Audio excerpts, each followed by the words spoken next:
This podcast is brought to you by Racing Thread, Formula One clothing for literally any occasion.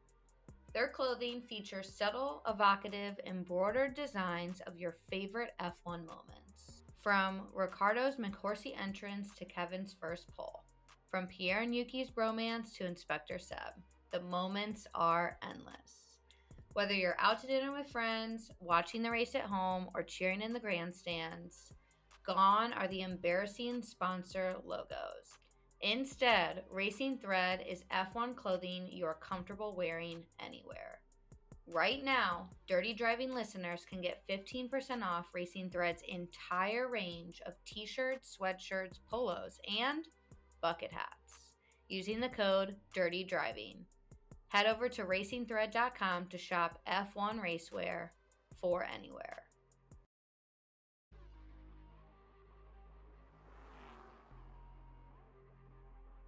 It's chaos. It's a different type of Sunday scary. It's your newest obsession. It's Dirty Driving, a Formula One podcast.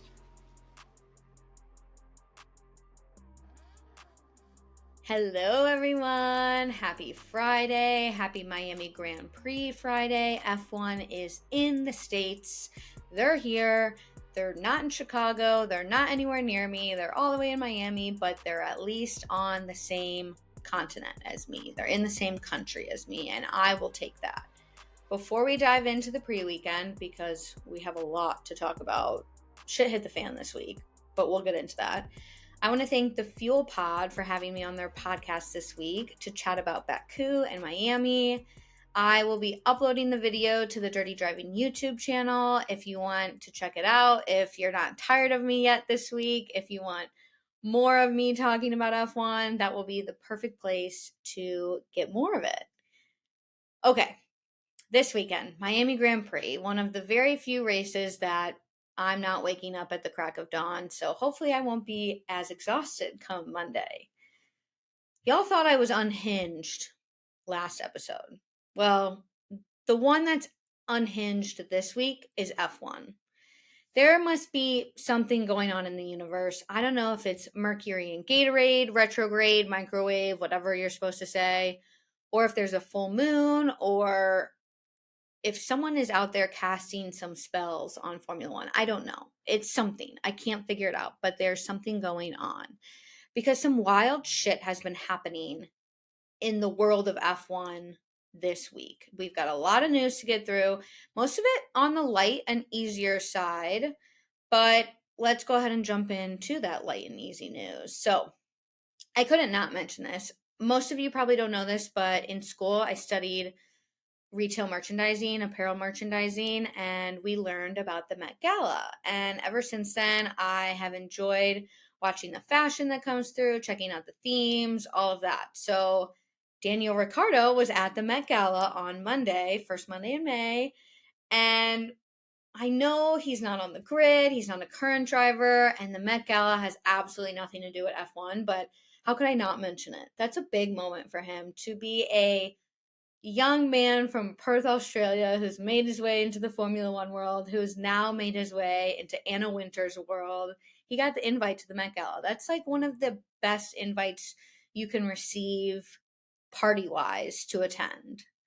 And not only did he absolutely steal the show, he and Anne Hathaway had a moment. Yes, I'm talking Anne Hathaway, the princess, the queen of Genovia, knows who Danny Rick is. She went up to him and said, Daniel Ricciardo, oh my God, I'm a huge fan of Formula One. And Daniel was like, he had no idea what to say. And even afterwards in an interview, he was like, I wish I would have at least asked how she was. But oh well, he was starstruck.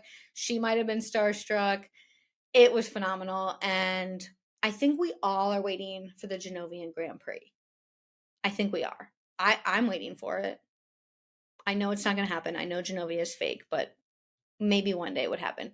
Maybe if they ever dropped Princess Diaries 3, which I think would put the world in a much better place if they ever got around to making that movie, we could maybe have a Genovian Grand Prix.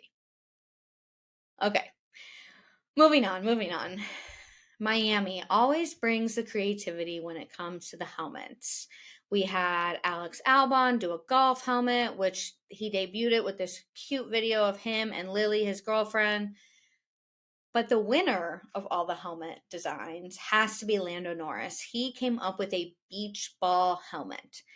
There are even ripples on the design of, where the beach ball would indent and all of that. It is absolutely perfect. And it even came with a personalized warning label talking about, how the helmet shouldn't be submerged in water and all of this, blah, blah, blah. And at the very end, it said, if found, please return to Lando Norris. The attention to detail on this helmet was phenomenal. It beats his basketball helmet from last year. And he even said that, the Miami race is one of the only races that he does this for. So I'm expecting another ball related helmet next year for Miami. Red Bull also unveiled their fan designed Miami livery. I will say I was a little underwhelmed. This is nothing against the fan who designed it, but they had teased some more intricate, some more Miami designs, and I think they ended up choosing the design with the least amount of paint thanks to weight limits. So again, just a little underwhelmed, just like a touch underwhelmed. But I think it's cool, and we're going to have more fan design liveries in Austin and in Las Vegas. Charles Leclerc went viral once again this week, this time for rescuing his AirPods. He was at the Switzerland airport, if I'm getting that correct, and I guess his AirPods fell behind the chair that he was sitting on, and he had these like huge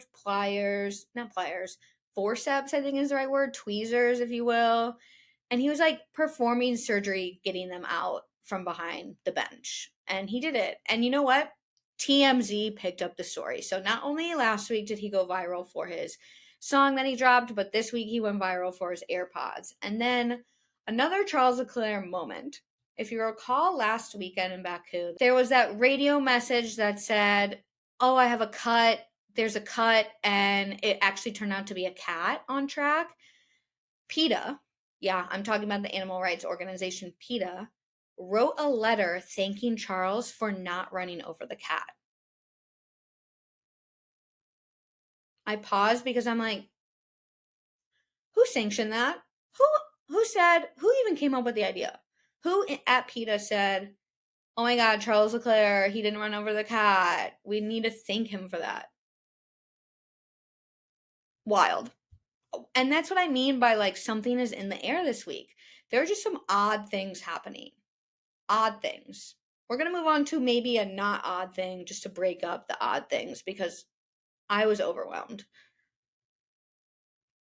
Puma is set to become the official F1 provider in a multi-year partnership. So this partnership will grant the brand the right to produce F1 branded apparel, footwear, and accessories. And we will see Puma create a new collection of fanwear for the sport based on this rapidly growing, diverse fan base. And also, they're going to supply uniforms to the F1 personnel at the circuits starting in 2024.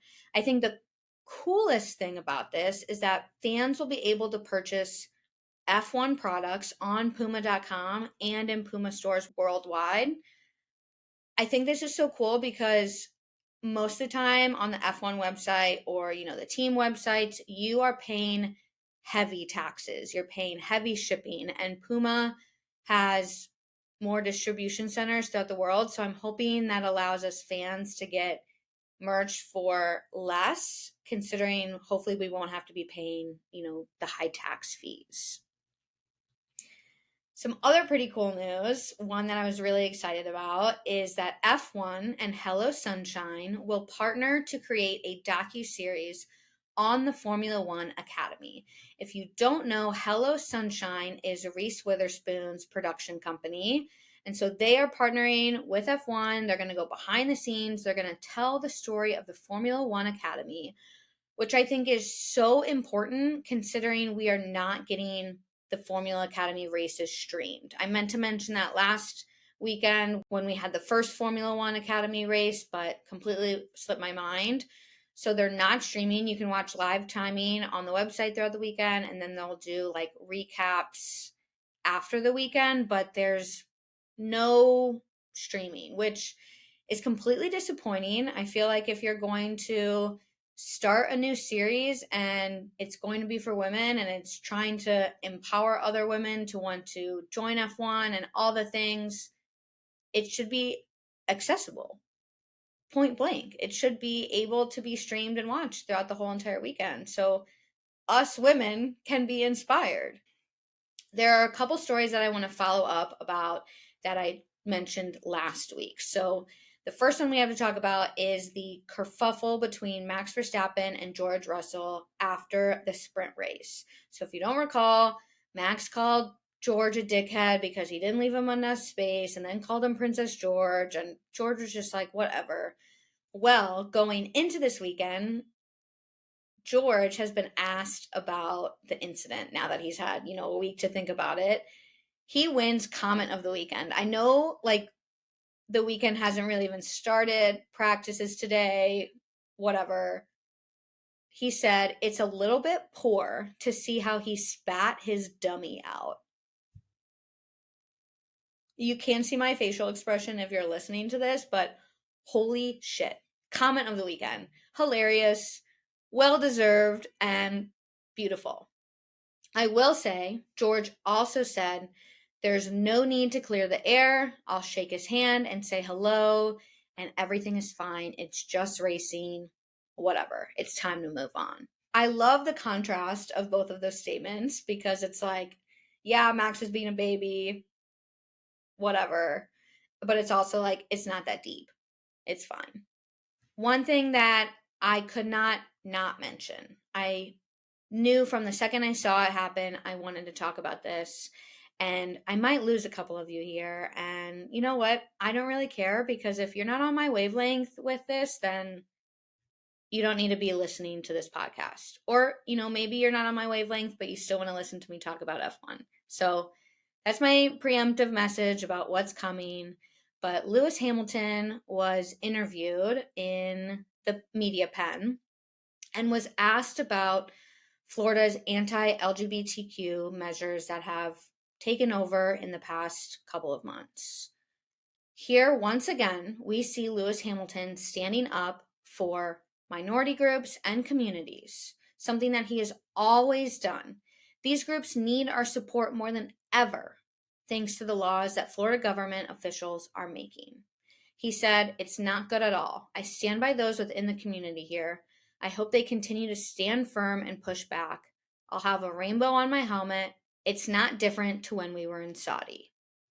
That last line is the important one here. This statement could have easily been mistaken at first glance for a statement about Saudi or Qatar, but he is talking about a U.S. state.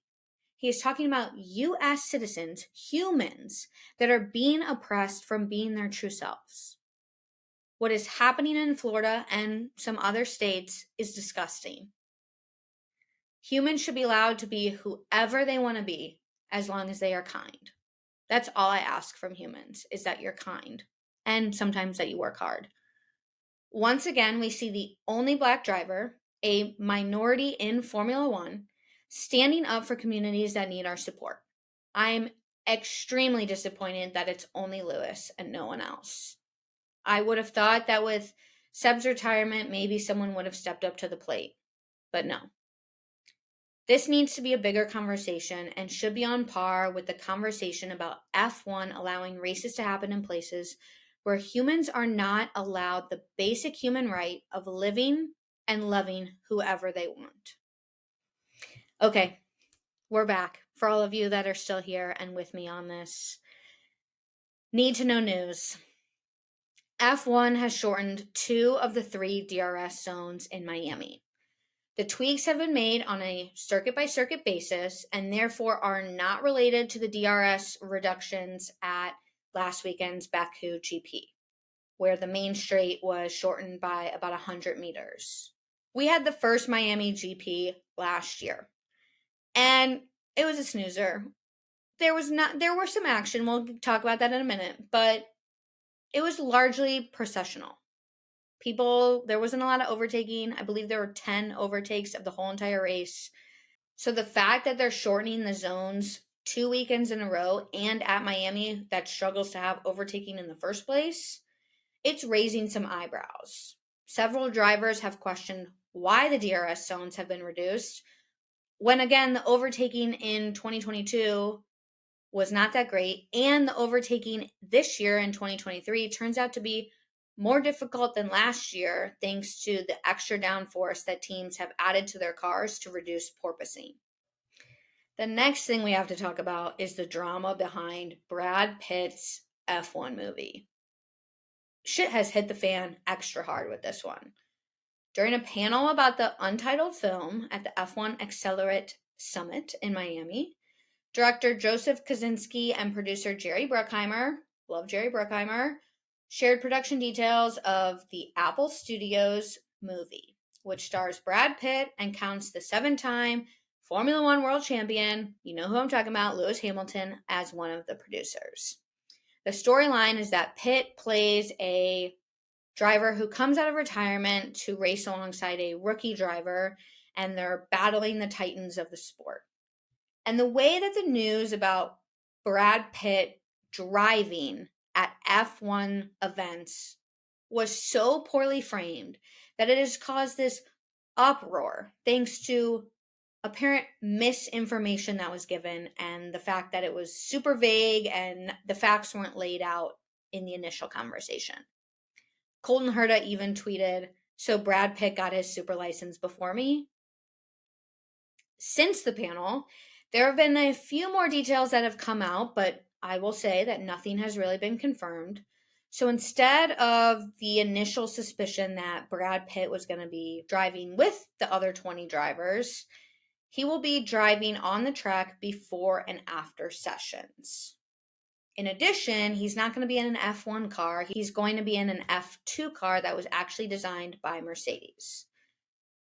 This whole thing, this whole drama moment, this whole having a movie produced and it interrupting race weekends and not being truthful and clear about what is actually happening from the beginning leads to a bigger conversation about the sport becoming too focused on the entertainment aspect of the sport and not the actual racing.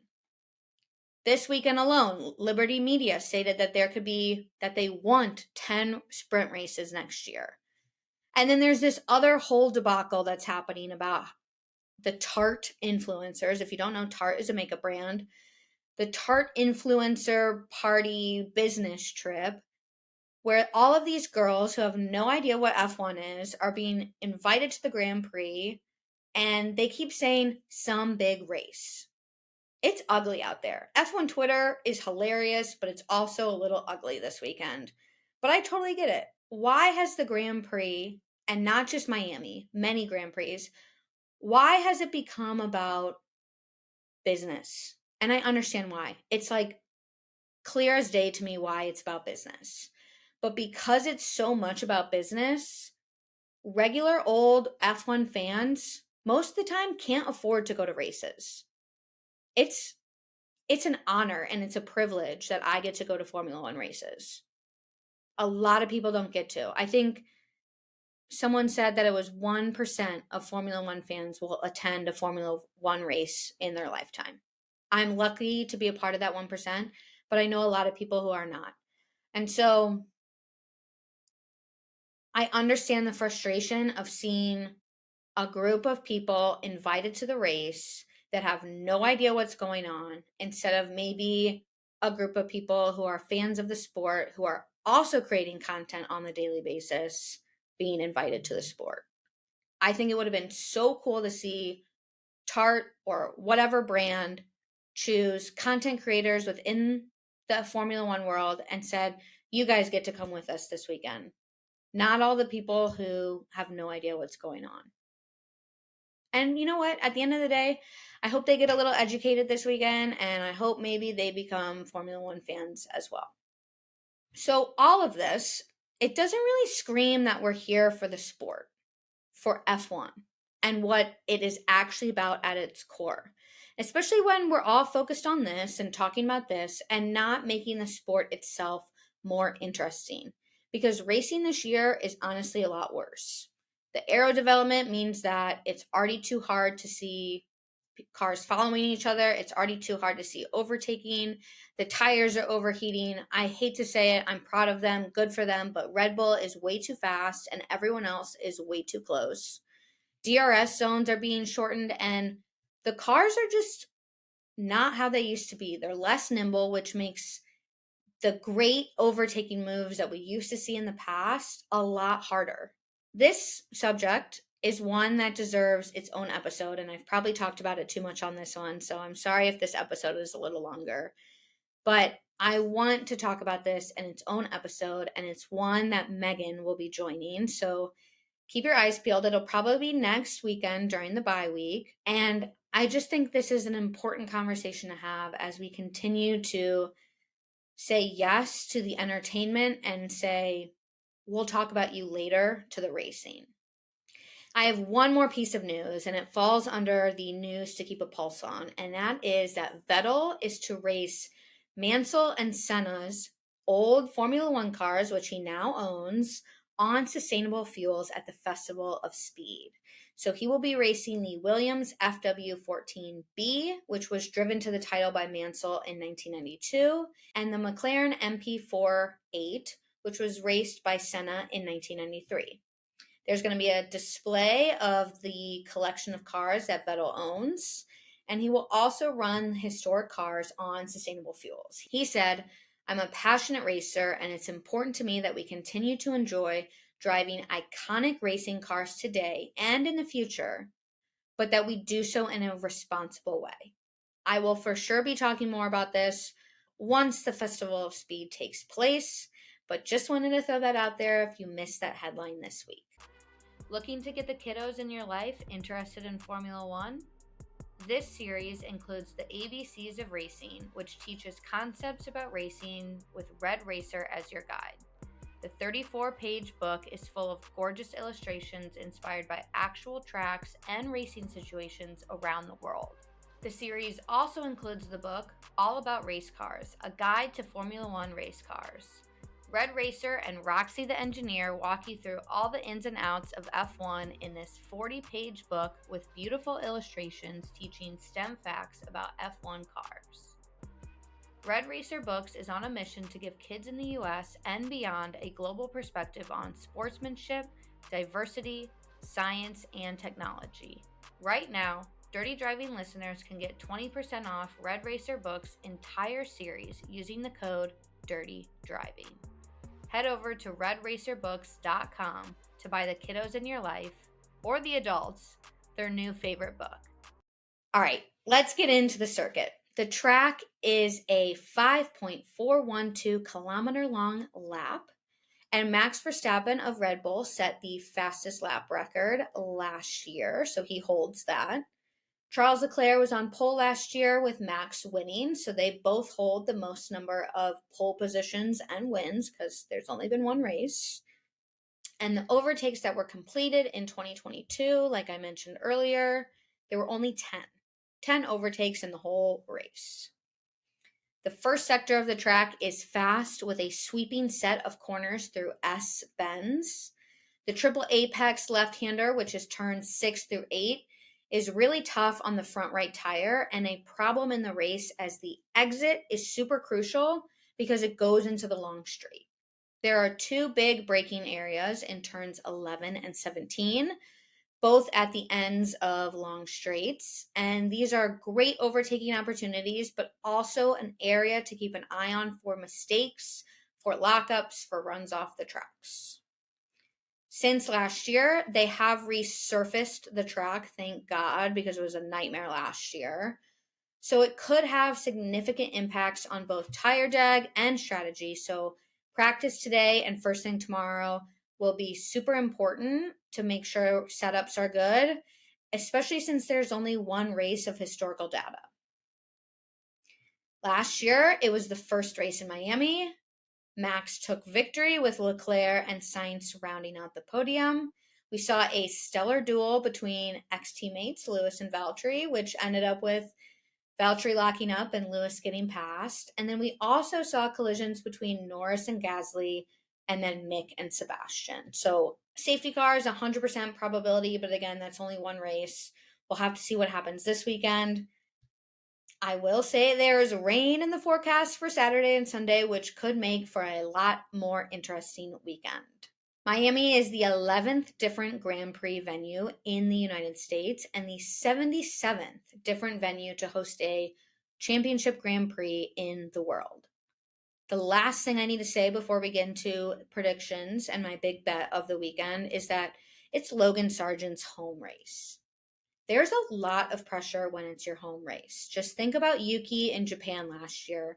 He played it safe, he didn't really overtake, and he actually got overtook by a couple, if I'm remembering correctly, because he was playing it safe. He wanted to just finish the race and not ruin the race for him, ruin the race for his home fans. So I'll be interested to see how Logan handles the pressure this weekend. From what I've seen from him, he doesn't handle the pressure well and he gets a little emotional afterwards, which it's his first year, still working out those emotions that Formula One brings them as drivers. But like I said, we'll be keeping a pulse on that this weekend. My big prediction is that, I think I say this every week, but Max is out this weekend. I'm sorry. It's Perez. Perez is taking the win. And then it's going to be Alonso and Leclerc on podium. Ferrari is bringing a new floor this weekend, which Charles said is pushing them in the right direction. And I think Max might just get a little greedy this weekend following Perez's win last weekend. So I'm hoping for another Checo win. I'm hoping for Alonso second place, and I'm hoping for Leclerc in third. Like I said, rain is expected, so it could mix up the weekend and give us quite a show. Thank you so much for listening to another episode of Dirty Driving. Until next time, stay dirty.